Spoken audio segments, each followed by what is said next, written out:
principal is Ernest Holliday. Their athletic director is Crandall White. Lower state champions, Lakeview High School. Their head coach is Daryl King. Their principal is Edison Arnett. Their athletic director is Jackie Hayes. I'm going to ask Coach Holland to introduce his staff that he has here today, and then we'll open the floor for questions. Coach. Good morning. This is Associate Head Coach and Special Teams Coordinator, Running Backs Coach Dedrick Tisdale, Defensive Coordinator Jarvis Davis, and Quarterbacks Coach and Wide Receivers Coach Marcus Hill.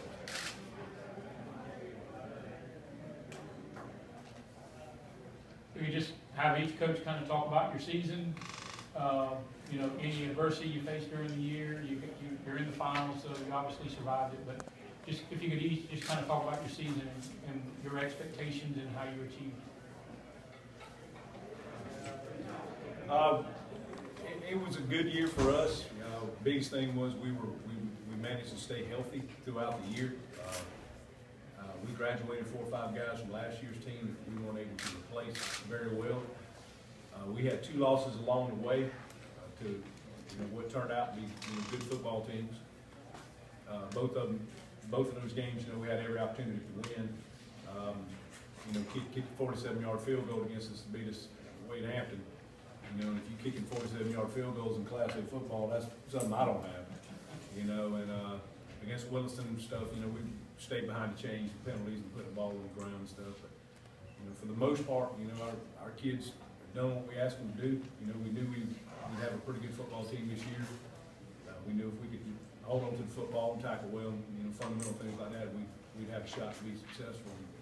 For the most part, throughout the year, we were pretty pleased with where we were. For our crowd, we really didn't know what to expect going into the year. They had a great off season when the weight room, 7-on-7s and all that good stuff, but had no idea what to expect from them. They come out and they've worked hard and they got to where they are now just by hard work. Coach King, talk about your running game, and you had to move Rico from tight end running back and then getting Dwayne back, and seem to be at full strength right now in the backfield the last 5-6 games. This past Friday night was the second ball game all year that we dressed out every kid except for one that we lost in one of our starting DL with an ACL injury early on in the year. But that's the second game that we dressed every available kid out. And we've had broke ankles, broke arms, and different things like that throughout the year. But we've had to move people around in the backfield, tight end position, stuff like that to make it work. But moving Rico back to the backfield took away from the tight end spot, but he's done a good job out there for us. Coach Holland, after last year's state championship game, I think everybody in the state knew, found out who Jerry Jenkins was. What has he meant for you and your program? A lot. About 4,000 yards. This year, I think he just went over 2,000 last Friday. He's got upwards right at 30-something touchdowns. Jerry he's a good player. He's a good kid. He practices well. He's where he's supposed to be. And we're fortunate in our quarterback is a good player too, and that kind of makes people not be able to key on Jerry as much. This past Friday night against Lamar, he rushed for 199 yards on 10 carries or 13 carries, and a lot of that was on his own. He runs very low to the ground. He's got unbelievable balance. Like last year's state championship game, everybody thought he was down. He stuck his hand in the ground, and next thing you know, he's 65 yards down the field. We do think he's faster this year than he was last year. We think he's got better top end speed. We require all of our guys to be on the track team, which we all coach, and they don't always like that, but that's just the way it's going to be. And we worked hard on him with his straight line speed, and we could tell a difference this year. He was able to pull away from a lot of folks where last year he wasn't. Now, you see, you require all of your guys to be on the track. Is that everybody on the football team? If you're gonna play football for us, and you're not a baseball player, well then welcome to the track team. Wow. And that we do that. Not only does it keep them with us all the time, we send them to the weight room right after school while we're practicing the girls. When they get done, they come on out, and we use that for speed development and things. We don't have a lot of big kids in our school, but we we got folks from running. And, you know, we use track as getting us right on in the football season. Matter of fact, did you guys win the 4x100 relay this year? No, we didn't. Coach, what do you see on film when you look at Jenkins and their quarterback and their offense? That's a lot of what he just said. I mean, running back, probably the best we've seen this year. Quarterback's outstanding. They've got a lot of speed, wide receiver position. The offensive line comes off blocks great. Defensively, they fly to the football. It's a well-coached, well-balanced, good football team. You going to talk to your track coach about? We don't have track. But a lot of your kids play on baseball. A lot of them play baseball. Yeah, Well, and yeah, a lot of them. very successful. Yes, sir. You know. Coach Holland, what's your biggest concern about Lakeview stopping the run? Got to be top of the list. Just keeping the ball from us. You know, I mean, like you said, we've got some explosive kids if we can get them to football, you know, and they can make things happen. But, you know, Lakeview's a very powerful football team. You know, they move very well up front. You know, we've seen a lot of wishbone this year, but not kind of the way they do it. You know, they do some things that I like personally. I think, you know, look pretty cool to me. You know, if I was a wishbone guy, that's what I'd do too. You know, but that's the big concern is you know, they get the ball from you, you know, and they can potentially keep it. You know, I mean, like I said, we've got good speed on defense, but we're a little light in the pants. You know, and you know, he's got some big kids up front. You know, and they're very impressive the way they come off football. So that is a major concern. Coach Holland, after last year's championship game, you were pretty emotional when you looked into the crowd and saw your community there. And you really spoke to what it meant for you kind of in coaching that community. You expect another big crowd, and what does it mean for your community?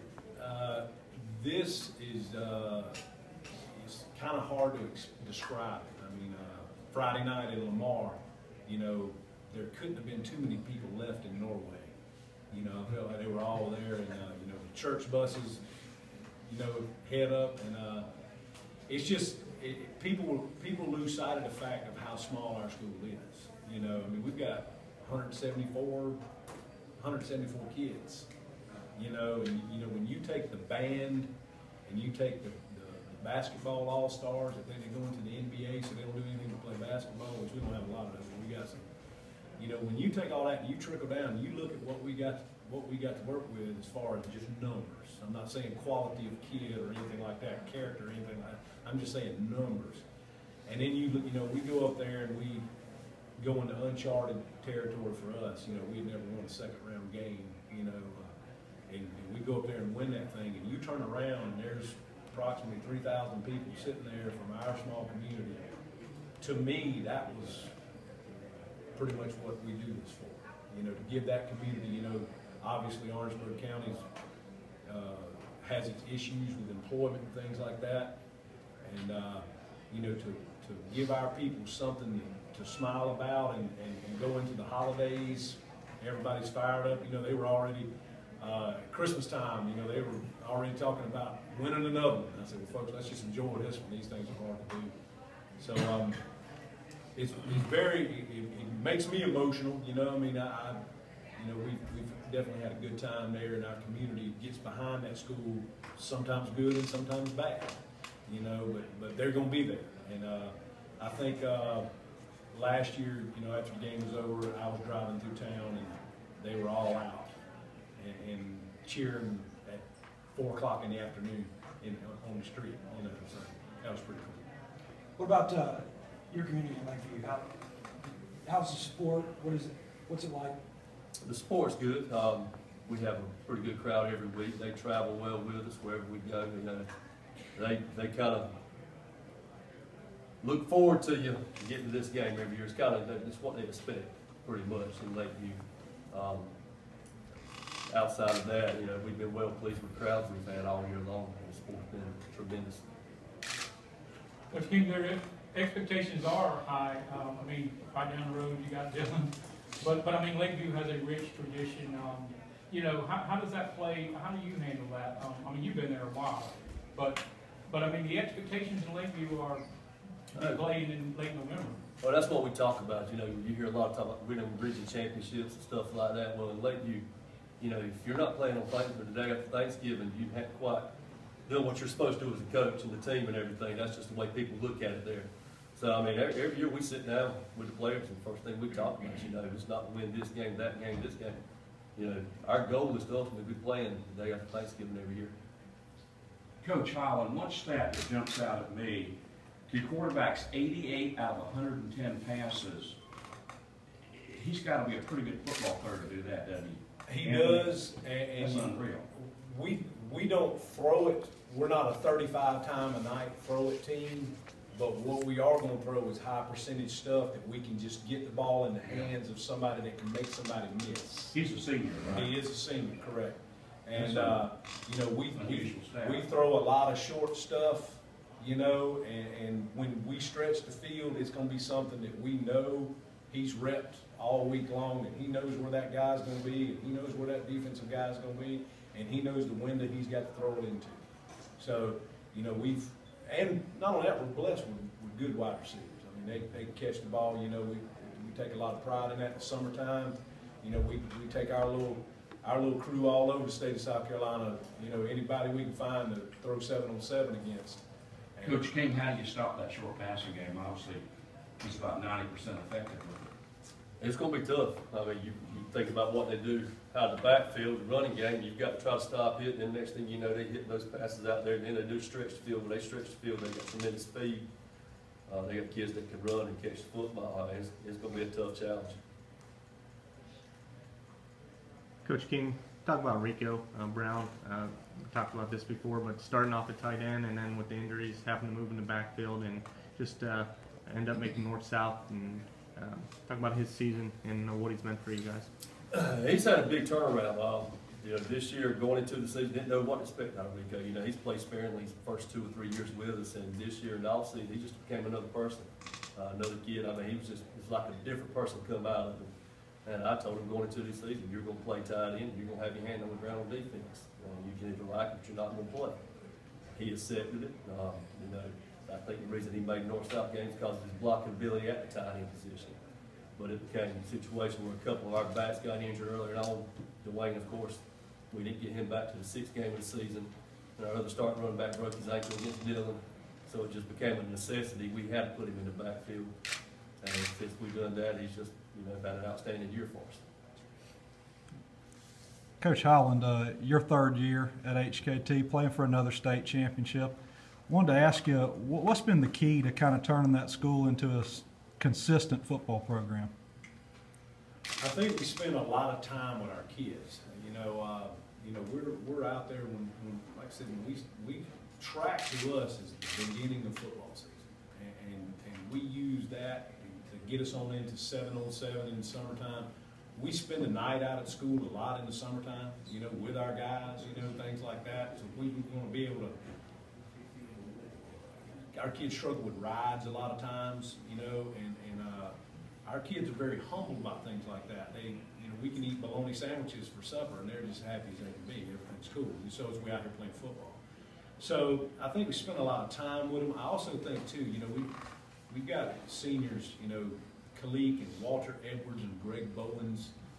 You know, 3 years ago when we came in, those guys didn't have to believe in us, and they didn't. And it was a stark change from what they were accustomed to, and they just got on board right off the bat. And you know, it was difficult at first. I was talking the other day at the touchdown club, and I told them, I said, people don't remember our first game. You know, this staff was here. Our first game, we played with 14 kids. Our first game. You know, our first scrimmage, we had our first week of practice, we had 12 kids.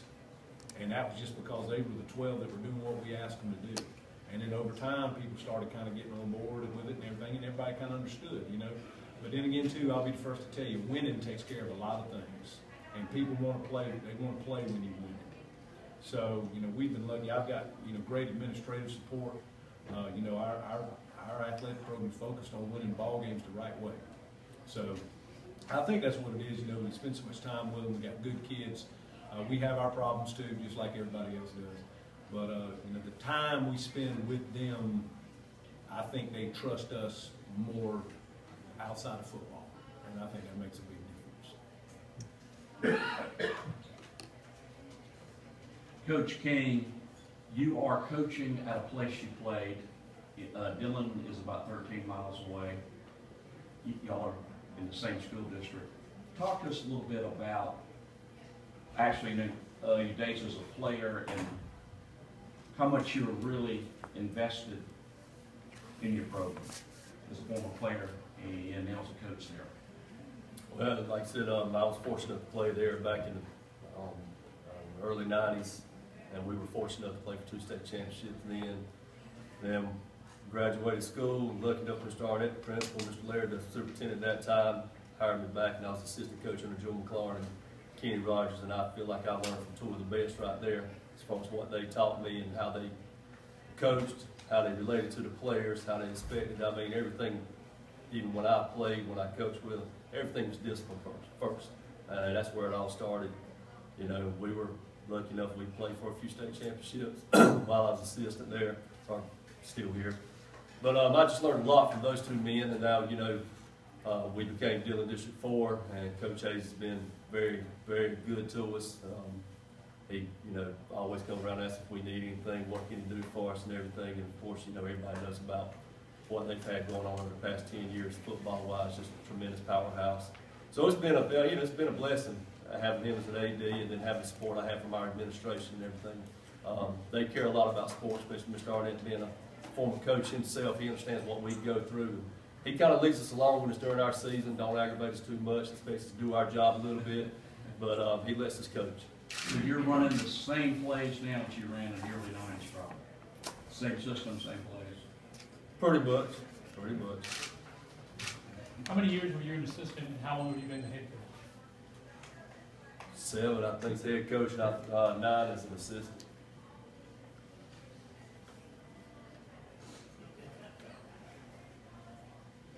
Any other questions for the media? We look forward to a great game, 3 o'clock, Friday over at Benedict. Good luck to both teams. Thank you.